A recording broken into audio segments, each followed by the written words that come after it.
তারেক রহমান সাহেবকে আমি বলতে চাই, আপনি যদি আসনটি পুনরুদ্ধার করতে চান এবং আবারও সেই বিএনপির ঘাঁটি হিসেবে প্রতিষ্ঠিত করতে চান, আমাকে মনোনয়ন দিন। সঙ্গে দাঁড়িয়ে আছেন একটি ছবিতে আপনার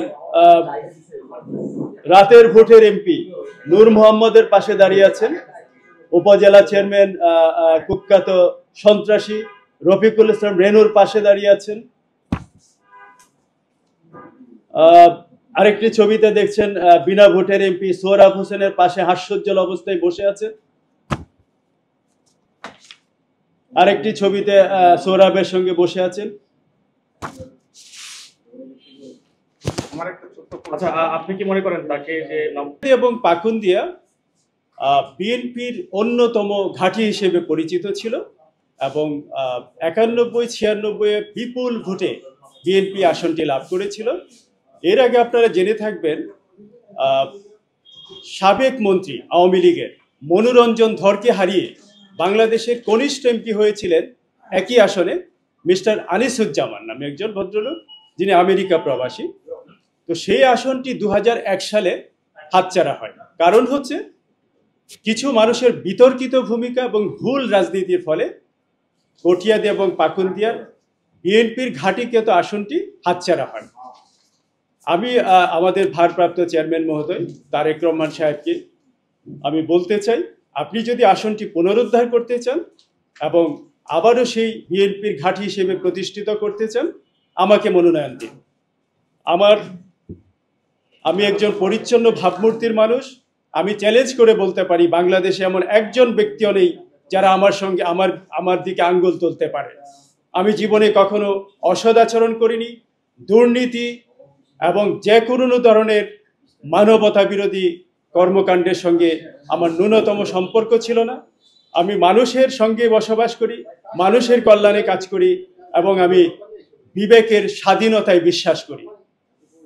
তো ফলে আমি বলতে চাই, আপনি যাকে মনোনয়ন দিয়েছেন মিস্টার জালাল উদ্দিন, ফ্যাসিস্টের পদলেহনকারী, আপনার পবিত্র জীবনে কলঙ্ক লেপনকারী সিআইডির সাবেক অতিরিক্ত ডিআইজি আবুল কাহার আকন্দকে যিনি প্রশংসা করে তার স্তুতি বাক্য পাঠ করে পাশে বসিয়ে তার শিক্ষা প্রতিষ্ঠানে আমন্ত্রণ করে নিয়ে জামাই আদর করেন, তার দোসরকে, তার ঘনিষ্ঠ সহচর বন্ধুকে মনোনয়ন দিয়ে আপনি কার্যত কঠিয়াদি তথা পাকুন্দিয়ার অগণিত মানুষের হৃদয়কে ভেঙে চুরমার করে দিয়েছেন।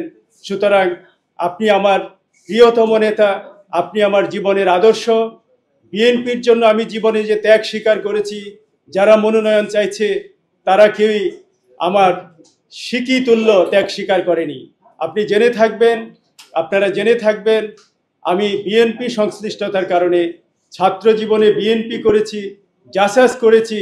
এই জন্য 2009 সালের 25 মার্চ আমাকে বাংলাদেশ টেলিভিশন থেকে চাকরিচ্যুত করা হয় এবং 2018 সালের এপ্রিল মাসে আমার পত্রিকার মিডিয়া বাতিল করা হয়।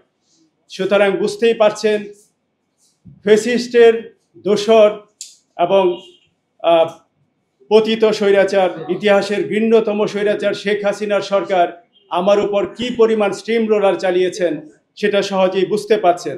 সুতরাং আমি বলতে চাই, পরিবর্তিত পরিস্থিতিতে আপনি যদি সত্যি একটি 31 দফার ভিত্তিতে একটি রেইনবো নেশন গড়ার যে ভূমিকা দিয়ে কথা বলেছেন, সকল দল মত নির্বিশেষে সব মানুষকে নিয়ে শান্তিপূর্ণ পরিবেশে বসবাস করার একটি আন্তর্জাতিক মানের জাতি গঠনের যে কথা আপনি বলেছেন, যদি সেটা আপনি বাস্তবায়ন করতে চান, তাহলে কোনোভাবেই বিতর্কিত কাউকে মনোনয়ন দিলে সেটা কোনোভাবেই কার্যকর হবে না এবং এটা দলের জন্য কোনোভাবেই ফলপ্রসূ কোনো ফল বয়ে আনবে না।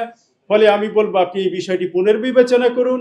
বিশেষ করে আমি বলতে চাই, একটি আসনের প্রশ্ন নয়, সবচেয়ে বড় বিষয় হচ্ছে আপনার নিরাপত্তা, জিয়া পরিবারের নিরাপত্তা।